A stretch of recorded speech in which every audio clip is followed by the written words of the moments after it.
and welcome to In the Spotlight, a chance to get to know the Financial Services Practice Group team at BerryDunn. I'm Susan Weber. And I'm Brooke Wells. Fellow team members and hosts of the series. We're joined today by Tucker Cutter, Senior Manager in our Management and Information Technology Practice Group. Whew, that's a lot. Welcome, Tucker. Hey, good morning. Good morning. Hey, listen, you were one of the first people I met when I joined BerryDunn, so this is really a full circle moment for me. Tell us how you got into this profession.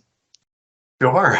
So I think it's kind of started back in college. I remember I was not entirely sure what I wanted to do. Worked a fair amount of internships, and the last one was for Walmart. Actually, I was working in logistics. Thought I wanted to do supply chain.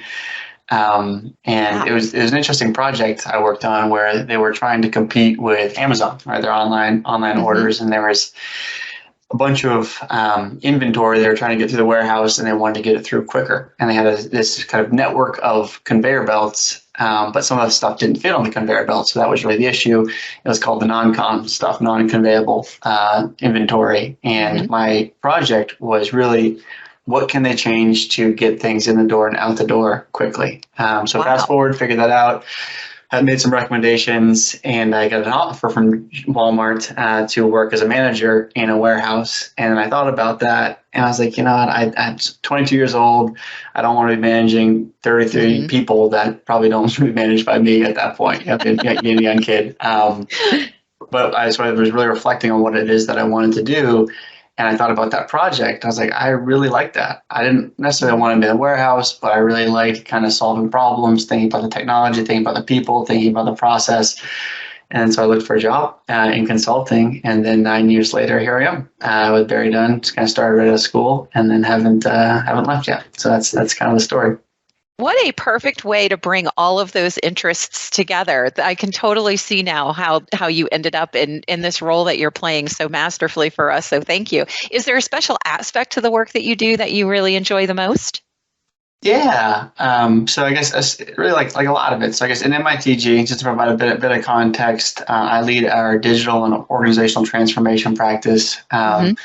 Largely serving higher ed clients. But the work that we do a lot of organizational design and thinking about how things can function better together, process improvement, planning around technology assessment, and really all of that is kind of at the crux, like I mentioned, people, processes, and technology.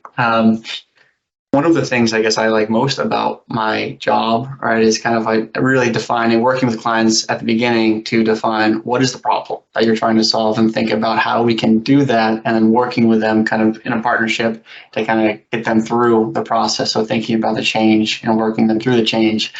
And so I guess that's probably it, is kind of actually seeing the change come to fruition and then realize those results, which is probably the best part. That partnership sounds really good for clients. Is there anything as a team that you guys are working on next? Yeah. So I mentioned those services that we do for clients. Another one being kind of system selection, helping them implement a large technology system, process improvement. So we, as BerryDunn, we serve a lot of clients. And I think on the consulting side, we've typically served public entities, right? So state, local government, Medicaid projects, and then where I focus on MITG, healthcare, and higher ed. And we traditionally haven't served private sector clients. We've done some of that, and we've built up a resume of folks, but it really hasn't been a focus area for us.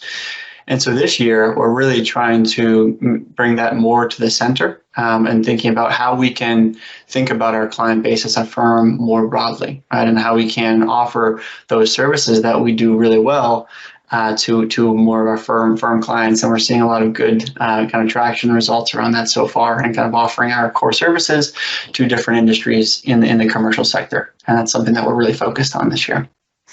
Well, that sounds really great, especially because, technology and implementing new systems is something that definitely has really captured a lot of time in the financial institution world as well. So really great to know that you've got that coming down the pike.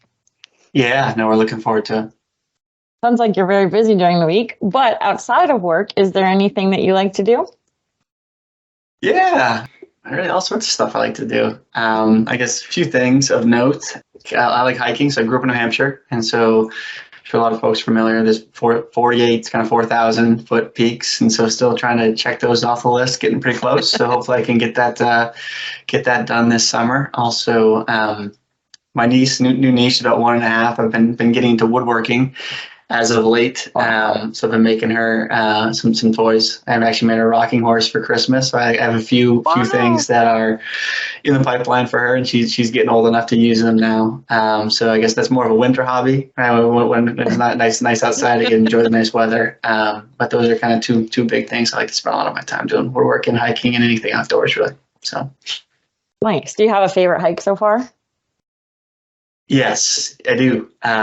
So favorite hike, I talked about the 4,000 foot peaks in New Hampshire, but actually Mount Katahdin in Maine. I mean, you cannot beat it. I've probably done that hike 5 or 6 times. But it's just so much exposure above the tree line. It's just a rugged mountain. I feel like it's anytime I can get up there is a treat. So I love that. And Knife's Edge, you've done Knife's Edge. That's the one. Oh man, I haven't done that one yet. Up there, Knife's Edge, and then head down Elon Taylor. That's the trail. Glad you're doing it. That's great. Send me pictures. We'll take your word for it. That sounds awesome, though. Well, Tucker, it was so much fun getting to shine the spotlight on you today. Before we go, are you ready for a quick joke? Love to hear it. Let's hear it. Why couldn't the zoo reveal the name and location of its newest animal? I'm not sure. Tell me.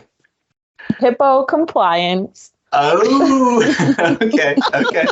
So when your niece gets a little older, feel free to use that lovely dad joke. Yeah. Anyway, the uncle joke. Yeah. When she knows about hippo, we'll let her know. So that's right. You can go to a zoo and say, "Hey, I've got a joke for you." Well, on that note, thanks everyone for joining us. Please be on the lookout for more of your favorite professionals in the spotlight.